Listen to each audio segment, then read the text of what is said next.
세트 스코어 0대2. 흥국생명 팬들이 TV를 끄기에는 충분한 상황이었다. 리시브는 무너지고 국내 공격진의 성공률은 바닥을 쳤고 도로공사는 10연승 팀답게 초반부터 경기의 리듬을 완전히 장악했다. 오늘은 그냥 도로공사 11연승 시상식이네 라는 팬들의 반응은 과장이 아니라 현실 그 자체였다. 그러나 스포츠는 결과가 끝날 때까지 아무도 모른다는 사실을 이 경기는 가장 극적으로 증명했다. 경기 초반 흐름을 보면 반전의 조짐은 전혀 보이지 않았다. 모마와 강소희의 공격은 막힘이 없었고 이지의 전위 연계 플레이까지 정교하게 이어지면서 1세트 스코어는 11대5로 벌어졌다. 흥국생명은 서채연 세터의 토스가 흔들릴 정도로 리시브가 무너졌고 공격 루트는 단조로워지며 그대로 상대 블로킹의 먹잇감이 됐다. 이런 상황에서 도로공사는 김세빈의 속공, 강소희 블로킹, 이혜은의 서브 에이스까지 연달아 터뜨리며 25대21로 1세트를 가져갔다.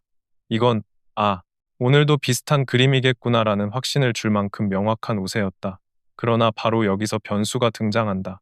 그 변수는 다름 아닌 레베카였다.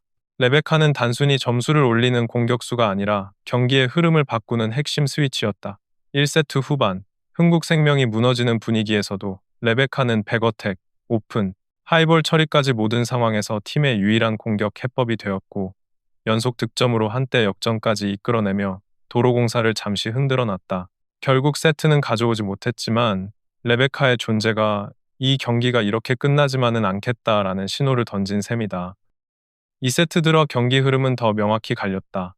도로공사는 모마, 김세인, 강소희를 앞세워 확실한 득점 루트를 구축했고 흥국생명의 리듬은 완전히 깨졌다. 국내 공격진의 성공률은 30% 아래로 추락했고 세트는 18대25, 세트 스코어 0대2. 이미 많은 팬들이 커뮤니티에 3세트만 버티다 줘도 다행이라고 글을 올릴 정도로 패색이 짙었다. 그러나 이 절망의 무게가 가장 무거웠을 그 순간 3세트는 예상과 정반대로 흘러간다. 그리고 이 반전의 중심에는 다시 레베카가 있었다. 3세트는 레베카가 세트를 통째로 가져간 시간이었다. 11득점, 69% 공격 성공률, 그냥 높은 수치가 아니라 흔들리던 팀 전체의 플레이를 한순간에 정상 궤도로 끌어올린 절대적인 영향력이었다. 서채연의 토스가 안정되기 시작하고 중앙 다현이 블로킹과 속공으로 힘을 보태며 스코어는 17대9까지 벌어졌다. 이건 단순한 반전이 아니라 경기 흐름의 주도권 탈환이었다. 그리고 여기서부터 분위기는 변하기 시작했다. 팬들은 다시 TV를 켜기 시작했고 코트 위 선수들은 표정부터 달라졌다. 4세트 초반까지 도로공사가 다시 앞서갔지만 요시하라 감독은 흔들림 없는 메시지와 빠른 결단으로 베테랑 김수지를 투입했다. 김수지는 들어오자마자 공격, 서브, 블로킹 전부에서 존재감을 보여주며 흐름을 뒤흔들었고 흥국생명은 20대17로 역전하며 결국 4세트를 잡았다. 0대2에서 2대2. 이 순간 경기는 완전히 새로운 국면으로 진입했다. 도로공사는 이건 우리가 잡아야 하는 경기라는 압박에 흔들리기 시작했고 흥국생명은 이미 죽었다가 살아난 팀의 추진력을 얻게 되었다.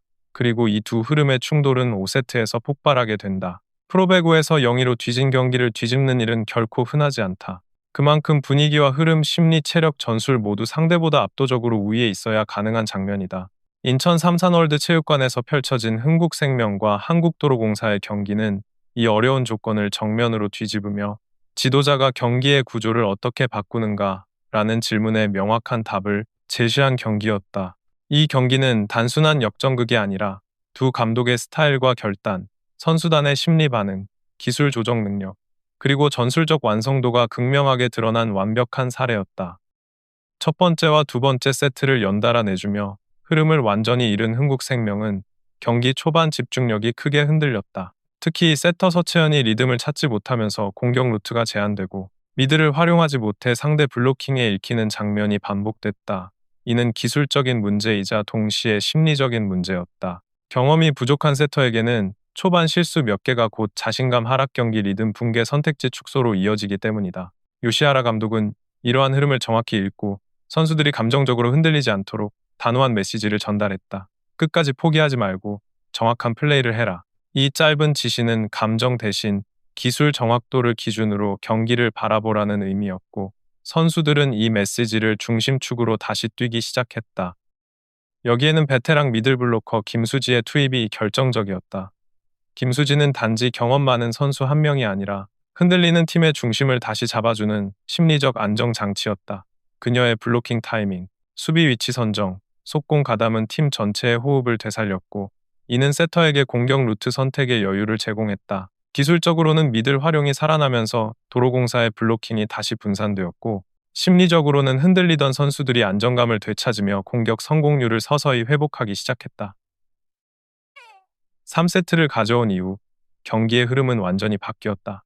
도로공사는 11연승을 이어가야 한다는 부담감이 스스로에게 압박이 되었고, 작은 실수들이 연달아 두드러졌다. 김종민 감독이 경기 후 밝혔듯 공격에서는 밀리지 않았으나 수비 범실이 많았다는 평가가 그대로 드러나는 장면이었다. 11연승이라는 큰 목표가 달려있던 경기였기 때문에 도로공사 선수들은 흐름을 빼앗기자 더 조급해졌고, 이 조급함은 리시브 불안 수비 흔들림으로 이어지며 전술적 완성도가 무너졌다. 반면 요시하라 감독은 경기 내내 흔들림 없는 표정으로 흐름을 유지했다. 세세트에서는 위기 상황에서도 템포를 일정하게 유지하며 세터와 공격수의 리듬을 맞추는 데 집중했다. 세트 초반부터 템포를 낮추지 말 것, 블로킹 간격을 유지할 것, 랠리를 길게 끌지 말 것이라는 지시가 명확히 전달되었고, 이는 흥국생명 선수들이 불필요한 공격 시도를 줄이며 안정감을 갖고 플레이하는 흐름으로 이어졌다. 흔히 말하는 경기 단순화 전략이었는데, 이 단순한 구조가 오히려 경기 흐름의 주도권을 확실하게 잡는 핵심이 됐다. 5세트에서 빛난 것은 요시하라 감독의 결단력이었다. 많은 감독들이 결정적인 순간에는 외국인 에이스에게 공을 몰아주는 전술을 선택하지만, 그는 국내 선수들을 적극 활용했다. 이는 상대가 예측하지 못한 패턴이었고, 블로킹 라인을 흔드는데 큰 효과를 냈다. 또한 팀 전체에 누구나 승부처의 주인공이 될 수 있다는 심리적 메시지를 전달해 선수들의 부담을 분산시키는 효과도 있었다. 결국 18-16으로 마무리된 마지막 득점은 기술적 완성도라는 측면뿐 아니라 팀 전체의 정신력이 얼마나 단단해졌는지를 보여주는 순간이었다. 요시하라 감독의 함께 성장하는 팀이라는 철학이 경기 결과로 증명된 것이다. 반면 한국도로공사 김종민 감독은 11연승 실패라는 뼈아픈 결과를 받아들여야 했다. 그는 경기 후 오늘 경기가 가장 위기라고 생각했다고 털어놓았는데, 이는 팀이 후반부 흔들릴 가능성을 이미 예측하고 있었다는 의미다. 도로공사는 2세트를 쉽게 따내며 완전히 분위기를 장악했지만 3세트부터 상대의 전술 변화에 즉각 대응하지 못했다. 리시브 불안이 시작되자 세터 선택지가 줄었고, 공격 패턴이 단조로워지면서 흥국생명 블로킹에 점점 더 읽혔다. 여기에 수비 범실까지 겹치면서 경기 흐름을 스스로 찍어 누르지 못하고 역전의 빌미를 제공했다. 김종민 감독의 말처럼 배구는 마무리가 중요하다는 사실이 그대로 드러난 경기였다. 이 경기에서 양 팀의 전술적 차이는 더욱 선명해졌다. 요시하라 감독은 흐름이 무너진 상태에서도 구조를 다시 잡아갈 수 있는 단계적 전술 조정을 선택했다. 미들 활용을 늘리고 서브 타깃을 조정하고 템포를 안정시키며 경기를 다시 만들었다. 반면 도로공사는 전술적 수정 속도가 느렸고 상대의 변화에 대한 대응이 제대로 이뤄지지 않았다. 공격은 꾸준했지만 배구는 점수를 내는 팀이 아니라 실수를 줄인 팀이 이기는 경기라는 사실을 증명하듯 수비 1-2회의 흔들림이 경기 전체를 뒤흔들었다. 심리적인 측면에서도 두 팀의 대비는 분명했다. 흥국생명은 0-2로 뒤졌지만 무너지는 대신 오히려 집중력을 회복했고, 이는 감독의 메시지 전달 방식과 큰 관련이 있다. 감정적 자극 대신 명확한 지시, 불필요한 설명 대신 단일 목표 제시, 순간적인 고함보다 상황 분석 중심의 차분한 코칭이 선수들의 심리적 안정에 기여했다. 반면 도로공사는 점수를 앞서면서 생긴 패배하면 안 된다는 압박이 후반부 흔들림의 원인이 되었고, 이는 팀 전체의 루틴과 전술 수행에 부정적인 영향을 미쳤다.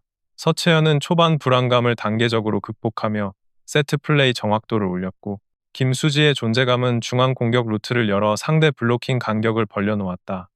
이는 곧 공격수들의 득점 성공률을 높였고 다양한 루트에서 점수를 낼 수 있는 환경을 만들었다. 반면 도로공사는 리시브 흔들림이 곧바로 공격 성공률 하락으로 이어졌고 상대 전술 변화에 대응하는 블로킹 조정이 제대로 이루어지지 않았다.